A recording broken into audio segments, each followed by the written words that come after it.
games out in the Championship continue this week with another double-header. Next up for Blackburn Rovers, it is a tricky task out to Wales as they take on Swansea City. Can they make it 5 in a row? We'll talk about it next.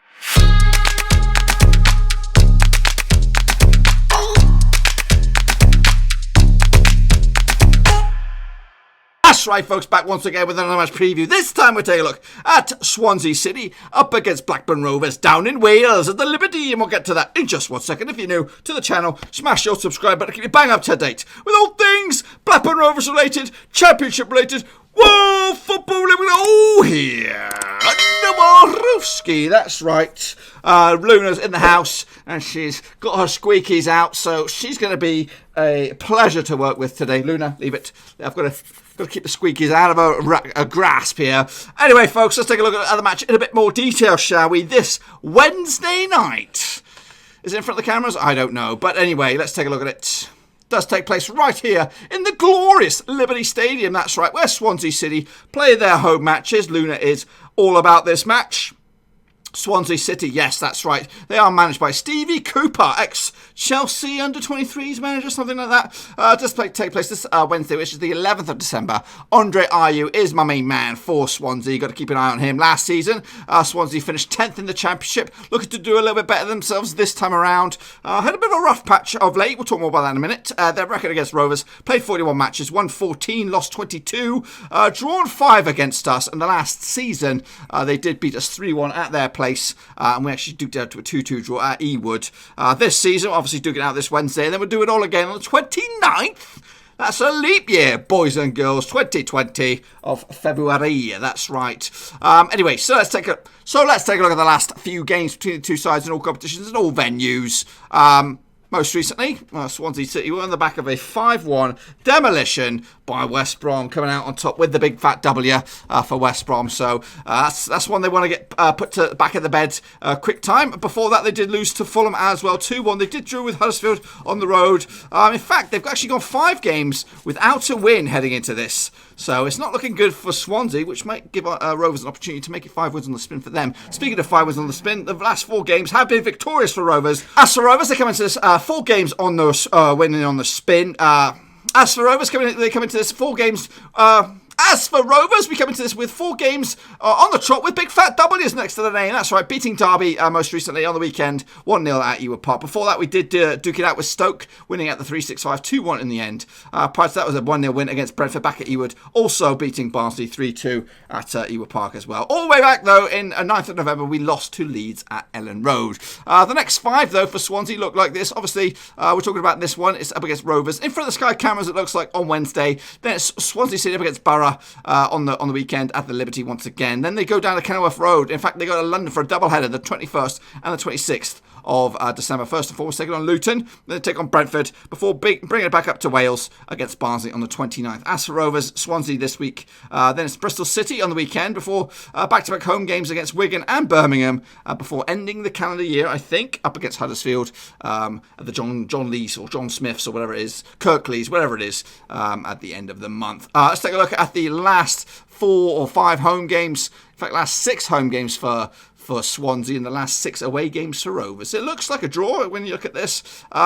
Just the one winner at the past 6 for Swansea heading into this, and that was a 1-0 win over Cardiff in the All Wales affair back in the end of October. The only other highlight was a 1-1 draw against Reading. As for Rovers away games, 2 wins out of 6. It's not great, though. There's a big 4-game sandwich in there with a lot of defeats next to the name. They were very close, though, besides the QPR game.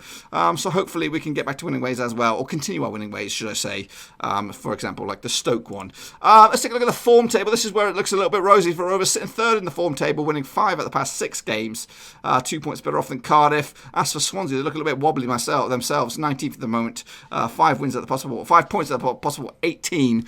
As you can see, Leeds and West Brom flying high in the form table. As for the home form, Swansea are bottom. That is right. That's a good omen for Rovers. As for Rovers' home side, home form is pretty good, but that's not what we're looking at, folks. We want to know about the Rovers' away form. So Swansea's home form is ass. Rovers' away form is not the greatest either. We're 15th in the table, 6 points of a possible 18.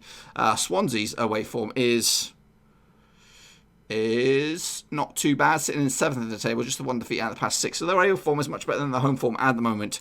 Let's take a look at the last 6 encounters, or 1, 2, 3, last 5 encounters between the two sides. 2 wins for Swansea, 2 wins for Rovers, 1 draw along the way. You've got to go back to 2015 though for Rovers' last victory. It was a 3-1 win in the FA Cup. I think I was there. Was I there for that match? I think I might have been. Maybe I wasn't. Chris Taylor, Rudiger Set, and Conway on the score sheets. Giffey Sigston, the only goal for Swansea. And also, it's not been a very victorious sort of spell for Rovers over in Wales. The previous 2 encounters, going back to 2012, have been both defeats, and we've conceded at least 3 goals in both occasions. So not a favourable stomping ground for Rovers, but maybe that will change this week, and maybe we can get our first win in Wales, or so it may seem. Let's take a look at the characteristics between two sides. Swansea's strengths, attacking on the wings. Weaknesses, defending against skillful players, aerial duels, and stopping opponents from creating chances. Their style is going down the left-hand side, short passes, attempted through balls, often possession football, play with some width. They seem to stick with the same 11 with the offside trap and a non-aggressive sort of style. As for Rovers, our strengths are long shot opportunities and defending set pieces. Our weaknesses are protecting the lead and avoiding offside. We attack in the middle, we play out wide, and also very non-aggressive. The forecast says Rovers will stray offside often, and there'll be a low number of cards shown between the two sides. Let's take a look at how the goals have come for Swansea. First and foremost, how they've scored them. 13 of them come through open play, 9 through set pieces, 2 through penalties, and 1 a counter-attack. As for the goals conceded, 17 from open play, 4 from set pieces, 2 penalties, 1 counter-attack, and 1 big fat OG. As for their positional play, they seem to prefer to go down the left-hand side, as mentioned earlier. 42% of all attacking scenarios have come down the left, 35% come down the right. They seem to occupy the middle third 43% of the time throughout their matches on average. As for their shots, 69% of them come through the middle, with 90% coming down the left-hand side. As for whereabouts, 55% of the shots happen within the 18-yard box, 36% on the outside. As for shots received, 69% coming through the middle, and 57% of all shots coming within the 18-yard box, 33% from outside, and a good 10% within the 60-yard area, which is the Bradley Dack zone, I should say. As for Rovers, their goals have come through, 17 have come through open play, 6 through set pieces, 2 penalties, and 2 big fat OGs. Goals conceded, 20 through open play, 3 from set pieces, 3 penalties, and 1 OG. The shots for Rovers, a bit more varied, 38% down the right-hand side, 35% down the left-hand side. When I say shots, that means possession. Their attacking scenarios have come down 38% down the right-hand side, which is the Nyambe side, well, I would say Adam Armstrong side, but he sticks them all over the place. 40% comes through.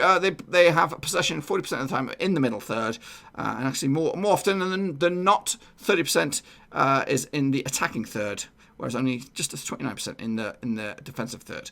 Meanwhile, their shots, 69% coming through the middle, 60% within the 18-yard box, 33% on the outside of that 18-yard box. As for shots received, 62% down the middle, 51% within the 18-yard box, and 41% with outside the 18-yard box.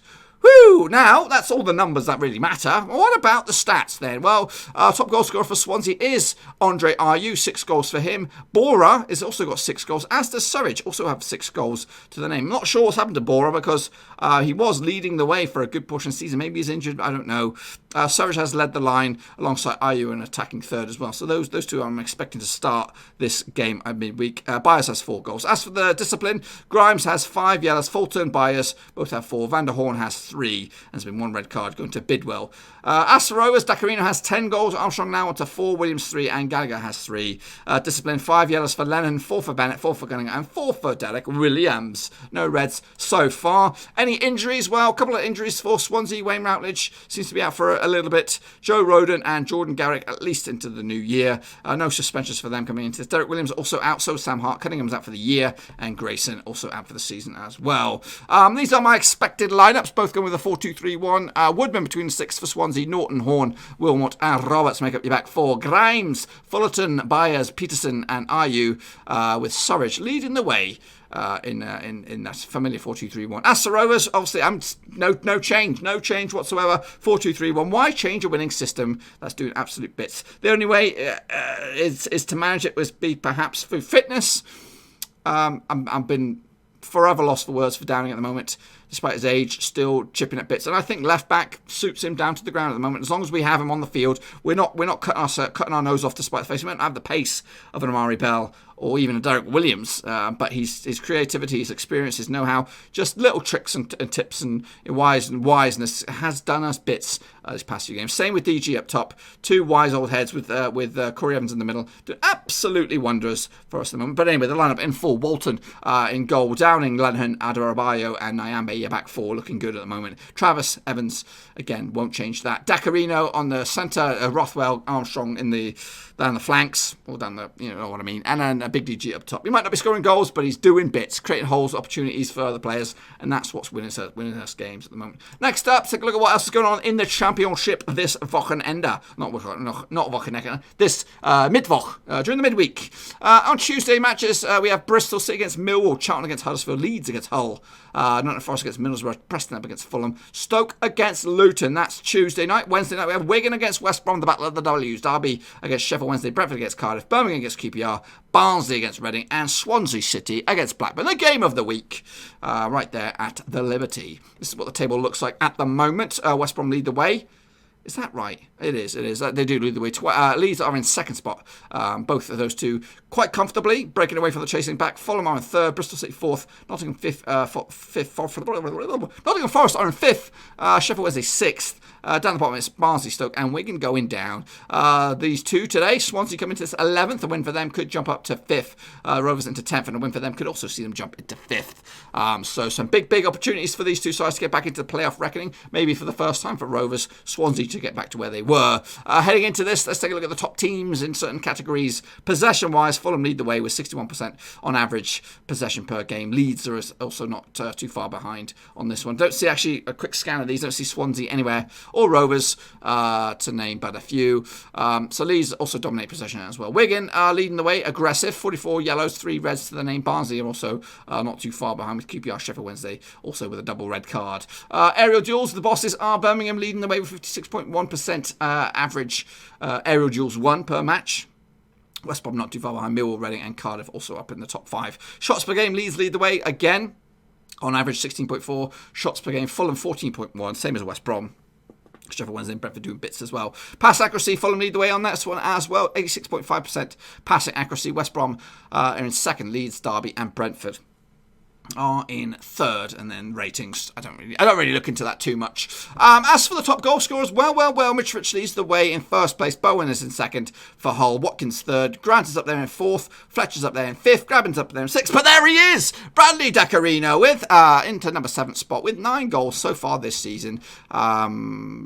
Chipping in with goals. Look at QPR though there with 3 players up there. Eze's got 9 goals. Wells got 8, and Hugo's got 8 as well. As for the assists, Pereira leads the way with 10. Ellison's got 8 for Bristol City. Brown, Mowat, and Swift up there with 6 assists. Yeah. As my phone hits the cloppers right there, I think that's pretty much all I've got for you on this one, folks. Hopefully you enjoyed this video. If you did, smash that thumbs up. If you are new, smash and subscribe. New videos pretty much every single day on the channel. Let me just make sure there's nothing else. There is nothing else. So if there is ever a time for Blackburn Rovers to play Swansea City, I believe it is now. Their form looks a little bit wobbly. I'm not going to say I'm the biggest fan of Swansea City or anything like that. I don't think they're going to be playoff bound. I think they were looking good earlier in the season. I'm not saying they're terrible. They're definitely top 10, top 12 sort of candidates. So they'll be in the thick of things for the most part of the season. I just think it's a season too soon for them to be thinking about getting themselves promoted with this new manager. I think if Potter had remained, they would have been better off for this year.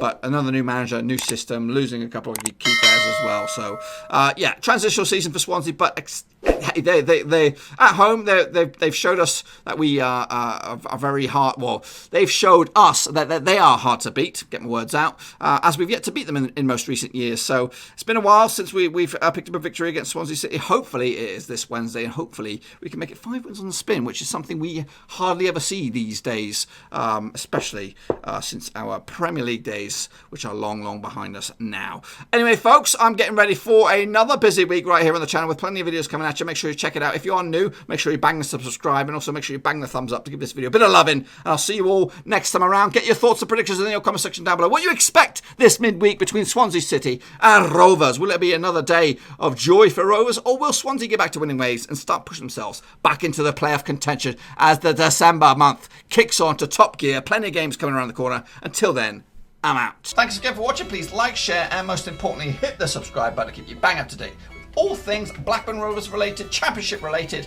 football related. We've got it all covered right under one roof. And while I still have you, please be sure to check out some of the old videos scattered along here. I hope.